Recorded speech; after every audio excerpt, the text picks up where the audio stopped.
यत्र नार्यस्तु पूजयन्ते रमन्ते तत्र देवता। तो आज महिला दिवस है, वुमेंस डे है। और ये जो वाक्य है ये हमारे यहाँ भारत में सभी जानते हैं कि जहाँ नारियों की पूजा होती है वहाँ देवता निवास करते हैं, और इसमें कोई किसी को शक व शुबा है भी नहीं। लेकिन हम जो पूछना चाहते हैं वो ये कि जहाँ नारियों की पूजा होती है दिखावे के लिए, लेकिन जहाँ नारियों के साथ दुर्व्यवहार किया जाता है वहाँ कौन बसता है।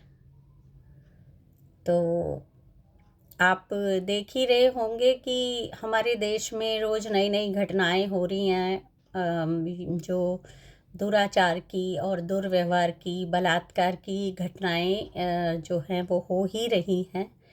और कमी तो क्या ही आएगी, इनमें नहीं आ रही है। और ऐसा भी है कि इतना बड़ा देश है, घटनाएं होती हैं देश में, ठीक है। लेकिन क्या हम एक समाज के तौर पे कहीं फेल हो रहे हैं अपने जो पुरुष सदस्य हैं उनको, कुछ को, मैं नहीं कहती कि केवल पुरुष ही दुर्व्यवहार करते हैं, महिलाएं भी करती हैं और बहुत करती हैं। लेकिन महिला दिवस पर तो बात सिर्फ महिलाओं की ही होनी चाहिए। तो इसीलिए हम ये कह रहे हैं कि कम से कम सत्ता में जो हैं उनको तो ऐसा व्यवहार करना चाहिए कि वो एक नज़ीर बन सके। तो सबसे पहले तो अगर कोई महिला अपना पति छोड़ के, घर बार छोड़ के, रिश्ते नाते सब छोड़ के केवल राजनीति में आए और वो उच्च पद प्राप्त कर ले और फिर भी उसका परिवार उसके साथ ना रहे, तो क्या हमारा समाज इतना सहिष्णु है इस बात को लेके कि वो उसके बारे में चार बातें नहीं बनाएगा। जैसा कि हम कह भी रहे हैं कि चार लोग क्या कहेंगे इसकी जगह जब चार महिलाएं क्या कहेंगी, इसकी चिंता समाज जब करने लगेगा तब होगा हैप्पी वुमेन्स डे। तो यही हमें जानना है कि क्या आप ऐसी महिला को उतने सहज सरल तरीके से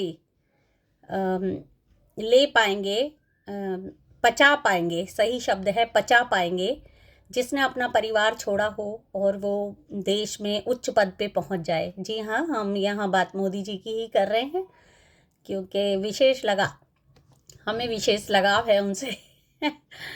तो जब एक पुरुष अपनी पत्नी की बात ना करे, पत्नी के होते हुए पत्नी को छोड़ दे और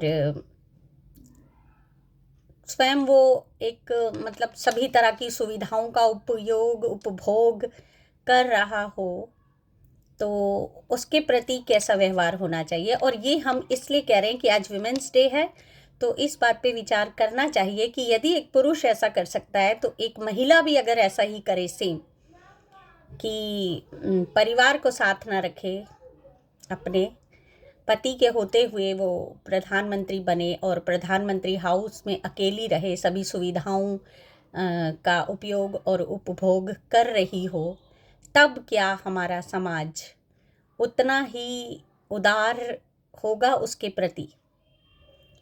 क्योंकि सोनिया गांधी को लेके बहुत तरह की खबरें जो हैं उड़ाई जाती हैं, और हम तो फेक ही न्यूज़ मानते हैं उन सबको, क्योंकि कुछ भी उसमें सत्य है नहीं कि भाई वो बार बाला थी, वो कुछ भी थी। चलिए आप ही की बात मान लेते हैं कि वो बार बाला थी, वो डांस करती थी बार में, वो शराब परोसती थी क्योंकि वो उनका पेशा था, और विदेशों में इसको कोई टैबू माना भी नहीं जाता। अब तो हमारे देश में भी ये नहीं माना जा रहा है। बहुत लोग हैं जो महिलाएं हैं, जो पुरुष हैं जो महिलाओं के जो है मदिरा पान को बुरा नहीं समझते हैं। हालांकि हम इसका फेवर नहीं करते हैं, महिला पिए पुरुष पिए, हम इसका विरोध ही करते हैं, हम इसके फेवर में नहीं हैं। पर मुझे यही जानना है कि यदि एक महिला अपने परिवार को छोड़ के सभी सुविधाओं का उच्च पद पे उपभोग करती है, उपयोग करती है, और अकेले वो घूमती फिरती है, अनेक तरह की सुविधाएं प्राप्त करती है, तब क्या हम उतने ही उदार रहेंगे उसके प्रति? बस आप ये ईमानदारी से अगर जवाब दे पाएँ तब मैं विश कर पाऊँगी कि हाँ, महिला दिवस हमें मुबारक हो, आपको मुबारक हो, समाज को मुबारक हो, बेटियों को, बहनों को, माँओं को, पत्नियों को मुबारक हो। तो बताइए आप कि क्या ऐसा हो सकता है हमारे समाज में? और एक ये भी बात कि मोदी जी के विषय में कही जाती है कि उनकी और ये उसे गर्व से बताते हैं कि उनकी जो माताजी थीं वो एक 10 बाय 10 के कमरे में रह रही थी जबकि वो प्रधानमंत्री थे। तो भाई हम तो स्वयं को लानत भेजेंगे कि हम एक 20-22 कमरे के महल में रह रहे हों, उच्च पद को भोग रहे हों। और ऐसा भी नहीं है कि उन्होंने जो है सुविधाएं ना ली हों, वो बहुत सादा जीवन जी रहे हों, दिन में 4 बार कपड़े, अगर 4 प्रोग्राम में उन्हें जाना है तो वो 4 बार वस्त्र अपने बदलते हैं। तो ये ऐसा भी नहीं मान सकते वो सीधे सरल सहज जीवन जी रहे हैं, ऐसा भी नहीं है। तो जब एक व्यक्ति ऐसी उच्च सुविधाओं को भोग रहा है तब उसे त्यागी तपस्वी कैसे मान रहे हैं कि उसकी माँ 10 बाय 10 के कमरे में रह रही है, उसकी पत्नी कहीं रिटायरमेंट के पैसे पे गुजर बसर कर रही है। भाई हम तो स्वयं पे लानत भेजेंगे अगर हम देश के राष्ट्रपति या प्रधानमंत्री हैं और हमारी माँ जो हैं वो एक 10 बाय 10 की झोंपड़ी में रह रही हों, तो हम तो इसे अच्छा नहीं मानेंगे, नहीं मानते हैं। आप अपने विचार रखें कृपया।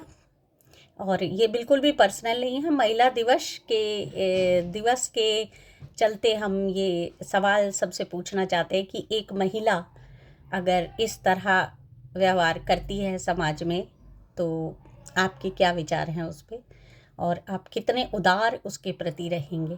कृपया इस बात का जवाब दें हमें, और ईमानदारी से दें, ऐसी हम अपेक्षा करते हैं आपसे।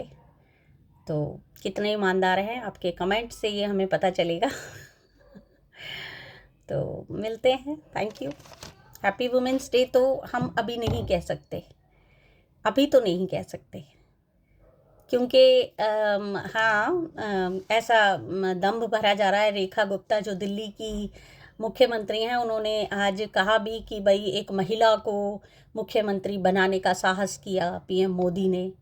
तो ये तो लोकतंत्र का अपमान है, क्योंकि विधायक जो होते हैं वो ये निश्चय करते हैं कि कौन बनेगा मुख्यमंत्री, किसे वो अपना नेता मान रहे हैं। खैर, उन्होंने मोदी जी का नाम लिया, इसमें भी ये राजनीति है और इसमें ऐसा होता है कि पार्टी के जो सर्वे सर्वा हैं वही डिसाइड करते हैं। ठीक है, कोई बात नहीं, लेकिन इस समय में आप इंदिरा गांधी को क्यों भूल जाते हैं कि कांग्रेस तो आपको महिला मुख्यमंत्री, महिला प्रधानमंत्री कब से वर्षों पहले दे चुकी है। अगर यही एक स्केल है, एक पैमाना है किसी नेता के उदार होने का, तो कांग्रेस में तो ये बहुत पहले हो चुका है। थैंक यू, मिलते हैं। और हम आज ये भी बता दें कि हम बिल्कुल ना ही कांग्रेस के सपोर्टर हैं, ना ही भाजपा के, ना ही किसी अन्य दल के। हम तो ये मानते हैं जो सही करे उसका साथ जनता को देना चाहिए, और हम जनता हैं। थैंक यू, मिलते हैं।